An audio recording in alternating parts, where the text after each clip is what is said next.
Olá, o Unesp Notícias desta quinta-feira fala de cultura. A professora do curso de Artes Plásticas da Unesp, Joedi Bamonte, é a nossa entrevistada. Você vai ver que talento não tem idade. Seja na música ou na literatura, jovens são promessas para o futuro. Hospital de base. Situação dos trabalhadores segue indefinida. O valor da conta que o Estado não quer pagar é de 14 milhões. Para rescisões e fundo de garantia de cerca de 1.000 funcionários. Nos Jogos Abertos, o destaque é o basquete.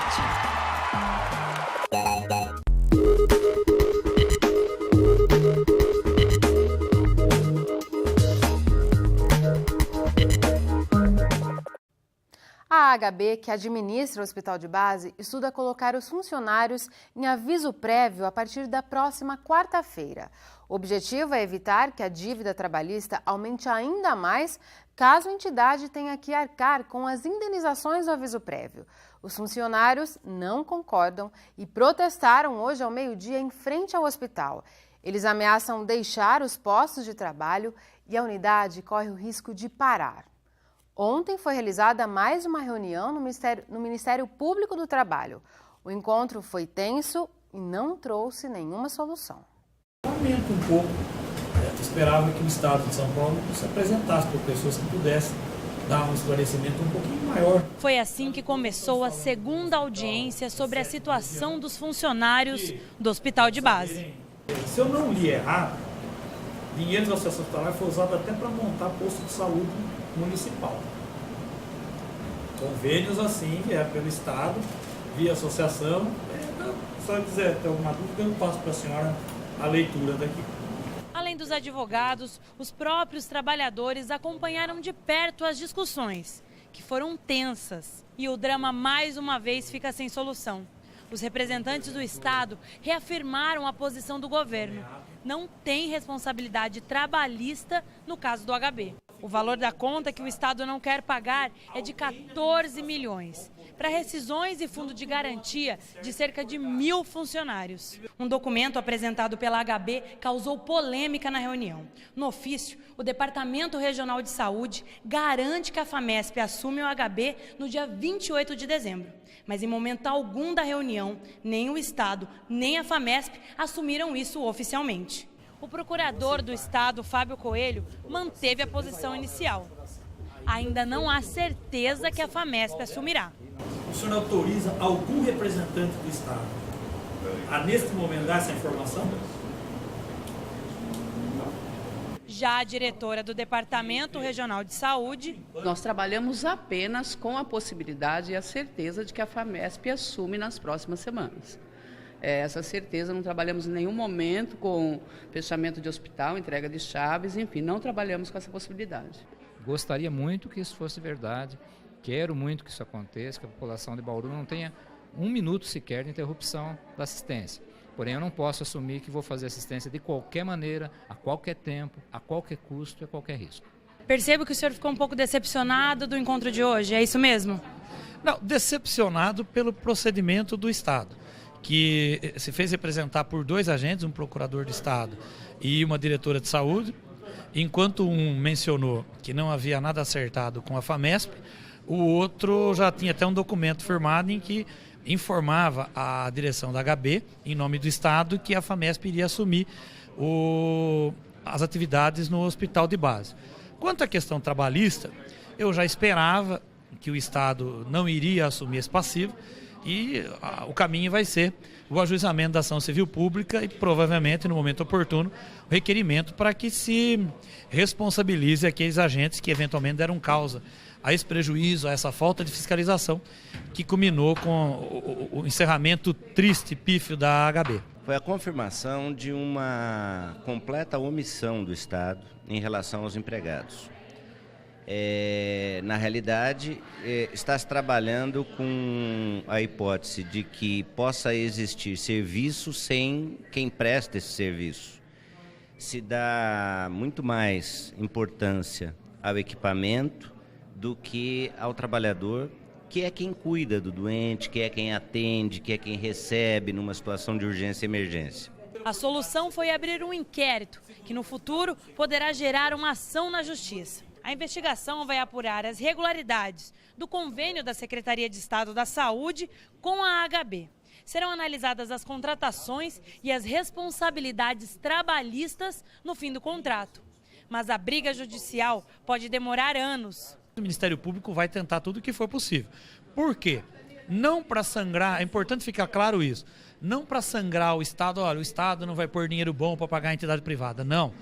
Pelos documentos que nós temos em mãos, para o Ministério Público, está mais do que comprovado que o hospital sempre foi do Estado e o Estado adotou um meio de gestão através de uma administração que ele escolheu e colocou e que deu péssimos resultados e gerou prejuízo. Mas isso não afasta a responsabilidade do Estado de dono do hospital e mantenedor do serviço de saúde. Aliás, a desapropriação da HB foi justamente para evitar que acontecesse o que aconteceu novamente. Hora de saber quais são as vagas de emprego disponíveis no posto de atendimento ao trabalhador de Bauru.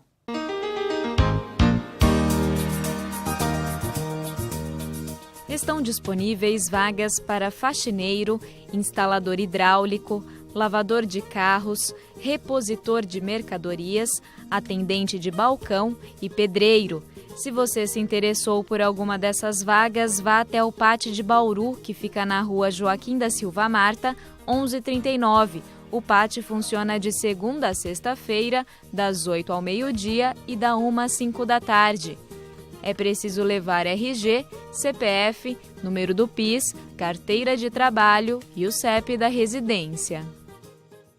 O sol deu as caras hoje em todo o estado, mas vai ser só o fim de semana chegar que volta a chover. Confira a previsão do IPMET. O sol predomina em todo o estado de São Paulo na tarde desta quinta-feira. Deve voltar a chover a partir de sábado à tarde, por causa da chegada de uma frente fria. Tempo estável em Bauru, a umidade do ar agora é baixa, 27%. Praticamente não venta neste momento. A máxima hoje foi de 33 graus. Amanhã pode subir para 34 em Bauru e em Agudos.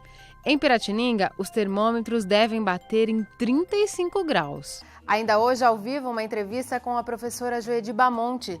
Vamos falar de jovens talentosos. Gente que, apesar da pouca idade, já é destaque na literatura e na música.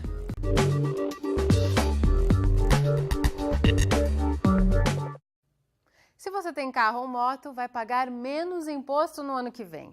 O IPVA vai ficar, em média, 9% mais barato. Isso se deve ao preço dos veículos usados, que caiu. E é esse o valor que a Secretaria da Fazenda leva em conta para cobrar o tributo. As alíquotas vão permanecer as mesmas. Proprietários de veículos movidos a gasolina ou flex pagam 4% e donos de motos 3%. O pagamento começa em janeiro e pode ser feito à vista, com desconto, ou parcelado em 3 vezes.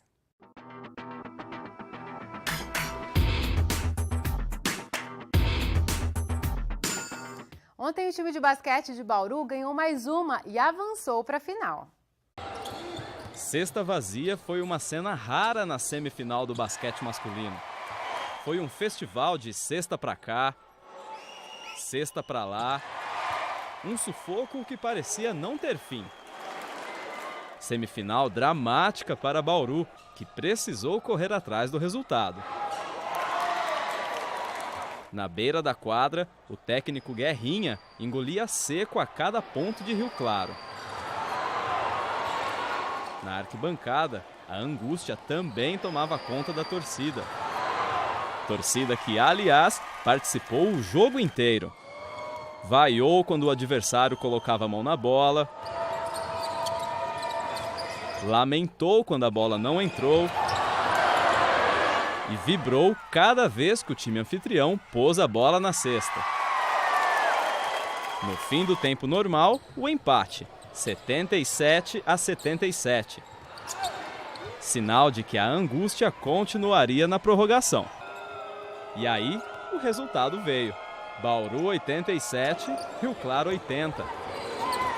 Lugar garantido na luta pelo ouro dos Jogos Abertos. Os jogos vão só até sábado, mas ainda dá para aproveitar e prestigiar os atletas.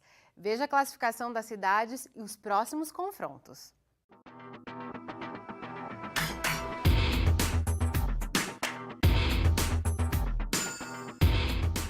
Faltando 2 dias para terminar os Jogos Abertos, a classificação parcial começa a estabilizar. Na primeira divisão, São Caetano do Sul mantém o primeiro lugar, com 204 pontos. São quase 30 pontos na frente do segundo colocado, São Bernardo do Campo, que soma 177. Na sequência, aparecem São José dos Campos, Piracicaba e Pindamonhangaba. Bauru manteve os 59 pontos que tinha ontem, mas caiu de 9º para 11º lugar. Na segunda divisão, os 5 melhores colocados continuam os mesmos. Santos permanece em primeiro lugar, agora com 179 pontos e meio, seguido de Mogi das Cruzes, Rio Claro, Osasco e Jundiaí. Daqui a pouco tem a grande final do basquete masculino de Bauru. A equipe disputa o ouro contra Limeira às 7 da noite. Toda a torcida é bem-vinda.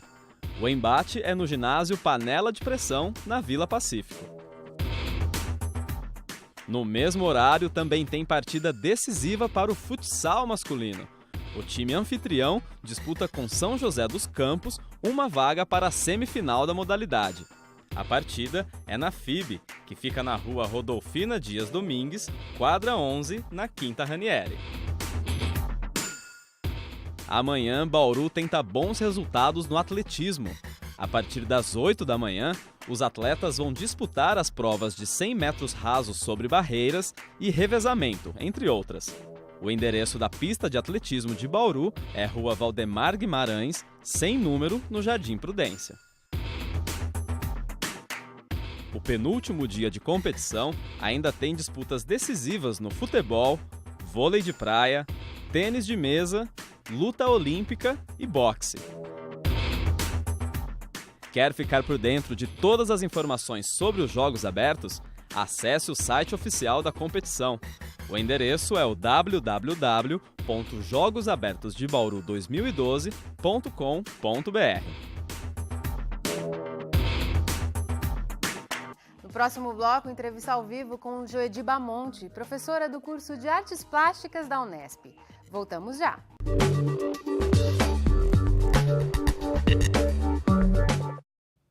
Hoje, 22 de novembro, é Dia da Música, uma arte que não tem restrições à idade. Você vai conhecer a seguir o talento de um jovem violinista. E com ele, mais 2 histórias de bauruenses com pouca idade que se expressam por meio das artes. Juntar palavras e criar frases. A língua portuguesa é o passatempo preferido do Guilherme. Desde pequeno eu comecei a gostar de escrever, de ler. Nos diálogos que a professora mandava fazer, eu me dava bem.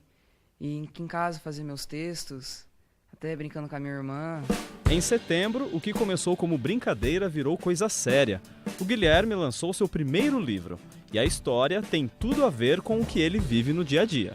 Na minha antiga escola, tinha uma porta, que eu até me baseei no livro. Eu e meus amigos ficávamos com medo e com mistério do que havia através da porta. E lá eu comecei a inventar os seres que eu pus no livro. Uma conquista que envolveu a família inteira. É desafio até para os próprios pais, né? A gente tem que ir atrás de como saber publicar um livro, atrás de editora, através de pessoas que nós conhecemos, né? Que é escritora, psicóloga. A literatura sempre esteve presente na vida do Guilherme, nos livros de fantasia que ele adora ler e também na função de autor. O primeiro livro que ele escreveu foi aos 8 anos. Por isso, é até difícil pensar na vida sem os livros. Seria totalmente diferente. Acho que tudo, sim, eu me dou bem na escrita. Paixão bastante parecida com a do Gabriel. Só que no caso dele, o que faz o coração bater mais forte são os traços e as cores. Com mais de 2.000 desenhos em casa, ele começou influenciado pelo que via na televisão. Como todo desenhista, eu assisti, depois eu tentei fazer. eu comecei assistindo os desenhos clássicos, que nem Pokémon, Dragon Ball, Naruto, que são as minhas inspirações. Além de mostrar para as pessoas o mundo que ele vê, cheio de anjos e seres fantásticos, o desenho foi o companheiro que sempre esteve por perto. No começo foi bem difícil para mim, por causa que a separação do meu pai e da minha mãe traumatizou muito, só que eu usei o desenho como uma rota de fuga, para criar o meu mundo. Eu mudei de casa 7 vezes em 6 anos, só para você ter uma noção. Só que a única coisa que teve comigo em todo o tempo presente foi o desenho. O Gabriel expôs os desenhos pela primeira vez, uma experiência que ele quer levar para a vida inteira. O desenho vai ser minha profissão, minha vida, como se fosse, vai ser o meu trabalho, mas ao mesmo tempo vai ser uma brincadeira, porque feliz é aquele que faz o que gosta. Além do desenho e da literatura, a música também é uma arte que atrai muitos jovens em Bauru. A Orquestra Municipal, por exemplo, é um celeiro de jovens talentos, como este grupo de violinistas.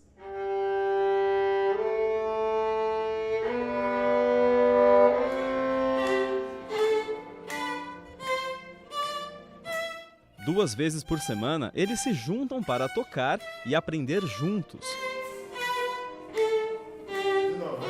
E desenvolvem as características essenciais para ser um bom músico. Tem que ter, acima de tudo, responsabilidade, cara. Tem que ter, e tem que ser teimoso, né? Característica teimosa, porque você tem que ser persistente no que você vai fazer, né? Senão não rola. Sempre fica alta a afinação. O Marcos é quem conduz a turma, e ele é um professor rígido. Eu falei que eu ia ser chato, né? Ponta da cadeira. Daniel, ponta da cadeira. Ricardo também. E postura, ponta da cadeira. Ele toca violino desde os 10 anos e vem de uma família de músicos. Vamos lá? Pra mim a música é tudo, cara. A sensação que eu tenho é que relaxa tudo, assim, né, na verdade. Porque eu gosto de tocar quando eu tô estressado, principalmente. Porque me ajuda a desestressar. Eu acho que isso é pra todo mundo, né? Acho que dá uma acalmada. Ou às vezes ajuda a estressar. Porque às vezes não sai, você fica lá, aqui ó, cuidado. Cada um que está aqui na orquestra criou seu próprio significado para a música, da diversão ao trabalho. Tá mais pra hobby mesmo, eu gosto bastante de tocar, só que é mais um hobby mesmo. Meu irmão toca piano, então agora que eu e ele estamos fazendo casamento, agora é super legal. De final de semana a gente sai junto, fazer casamento, dar risada, então sempre agora é um lado profissional com meu irmão, então eu pretendo seguir carreira com minha família. E mesmo a diferença de idade entre eles não é empecilho para a boa música. Mas é que o professor... Como que é aprender com o Marcos? Normal, ele consegue me dar bronca do mesmo jeito, mas é legal, por causa que ele traz experiência, porque eu acho que no ramo da música não importa a idade.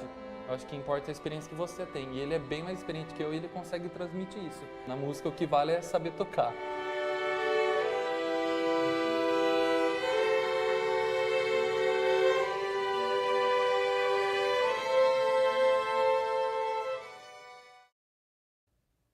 E para falar mais sobre como a arte influencia a vida das pessoas, nós recebemos a professora de Artes Plásticas da Unesp, Joedi Bamonte. Professora, muito obrigada por sua presença aqui no Unesp Notícias. Eu agradeço também a oportunidade. Bom, nós vimos aí que a arte é uma poderosa ferramenta de expressão para esses jovens, né? Mas parece que ela faz muito mais, né? Como no caso do Gabriel, ele contou a história de vida dele. É isso mesmo, professora? Sim, cada um desses jovens, desses adolescentes, eles elegeram um veículo para falar por eles, né? Seja a música, seja as artes visuais, seja a literatura, elas estão comunicando algo que é interno. Então, as emoções, os pensamentos, os dilemas, as dificuldades, as fases, né? Principalmente na adolescência, né? Que as pessoas elas acabam se tornando mais introspectivas, elas vivem em tribos, em grupos menores e buscam essas identificações. Mas a arte, mesmo tanto para o produtor quanto para o receptor, né? Para quem aprecia, existe um elo de identificação, aquele que está procurando alguém que sinta a mesma coisa que ele sente, né? Aquele que está ouvindo a música, ele está buscando algum elo, algum tipo de identificação com aquela pessoa que compôs aquela música, né? E assim as artes em geral, né? Quer dizer, e funciona como um processo até de autoconhecimento e de exposição também, né, para esses jovens. Sim, a arte, cada vez mais, ela vem sendo citada como um veículo de terapêutico mesmo, não só para os artistas, né? Para as pessoas que têm um contato, isso não quer dizer que a pessoa que vá fazer, buscar algum tipo de arte, ela vá ser um artista, mas o contato, a experiência, o fazer artístico, ele acaba sendo um processo terapêutico, né? Citando uma artista francesa, uma artista plástica francesa, a Louise Bourgeois, que faleceu há uns 2 anos, mais ou menos, ela dizia que criar era uma garantia de sanidade mental para ela. Olha, que importante isso. Né? Então, essa questão do contato, a criança ela tem uma facilidade muito grande. A gente acaba, no meio do caminho, no percurso da vida, começa a se desligar dos desenhos, a se desligar dessa espontaneidade. E até a gente vai podando sem perceber Sim. essa espontaneidade das crianças. Sim. Né? Se você sentar e a criança chegar com um desenho para você e a pessoa que chegar e fala não é assim, ou for desenhar no lugar dessa criança, ou for corrigir a visão que ela teve de algum aspecto, seja de um coelho, de um cachorro, de uma casa, isso pode tolher essa criança. Quase que um trauma, né? Sim. É um atestado de que não sou capaz de fazer isso. Sim. Uma prova disso é pedir para a grande maioria das pessoas para fazer o desenho de uma casa, e ela vai cair no desenho. estereótipo. Então, é claro que existem questões psicológicas, que eu não vou entrar nessa questão, mas existe sim a interrupção em uma determinada fase. E se a pessoa continuasse a deixar, talvez ela buscasse seu próprio canal, né, de expressão, assim como a grafia. Né? Nenhum de nós, na fase adulta, tem a letra ainda da fase da alfabetização, né? Vai desenvolvendo a sua grafia. E a arte, acredito que é a mesma coisa. Professora, em relação à questão da vocação, esses jovens que nós mostramos, eles demonstram ter um talento natural, né, para essas artes, às quais eles se dedicam. Essa questão da vocação, a pessoa nasce mesmo com esse dom, é uma técnica que vai sendo apurada, né, com prática, inclusive, com aprendizado, com técnica? Eles foram atraídos, né? Eles não fazem exatamente a mesma coisa, um foi para o caminho da música, o outro foi para a literatura. Então, existem várias linhas teóricas, mas algo que a gente não pode, que são características que a gente não pode ignorar. É a questão, existe uma questão genética? Existem tendências, cada um de nós tem uma tendência específica, tal pessoa faz algo que eu não faria, né? Tem uma facilidade muito grande em determinadas características. Então, o DNA, ele existe. Mas existe também a questão do ambiente onde essa pessoa cresceu. Se ela foi estimulada para isso. Sim, né? Tem crianças que foram geradas ouvindo, mesmo no ventre da mãe, ouvindo a mãe cantando, tocando instrumento. Isso faz, existem pesquisas que afirmam que isso faz diferença, né? Existe esse ambiente e existe o repertório, à medida que essa pessoa vai crescendo, qual é o repertório histórico de vida dela? A maneira como ela vai responder a isso, 2 pessoas, 2 irmãos até, podem ser criados no mesmo ambiente, mas eles vão responder a esse ambiente de uma maneira diferente. O que é que isso influencia? Né? Professora, para a gente concluir, e em relação à escola? As nossas escolas estão preparadas para despertar essa sensibilidade desses jovens às artes? A gente tem um histórico, eu posso afirmar que hoje as escolas estão um pouco melhor preparadas do que antigamente, no que diz respeito às artes. Do ponto de vista da legislação em educação, nós temos mais abertura em artes hoje do que antes. Mas depende muito da questão, nós sabemos que as artes elas não têm uma verba muito grande, né, governamental, existem prioridades quanto à educação, quanto a matemática ainda é mais importante que as artes nas Parece escolas. que é uma área sempre em segundo plano, né? Sim. Menos importante. Mas as artes, elas acabam sendo, ainda são vistas como supérfluas, né? Mas isso depende muito da direção da escola, da coordenação da escola, né? A legislação dá o respaldo, mas essa visão, ela acaba sendo específica para cada escola mesmo. Eu vejo dessa maneira. Certo, professora, muito obrigada por seus esclarecimentos aqui. Eu que agradeço a oportunidade. O Unesp Notícias fica por aqui. A gente volta a se encontrar amanhã às 5h30 da tarde, ao vivo.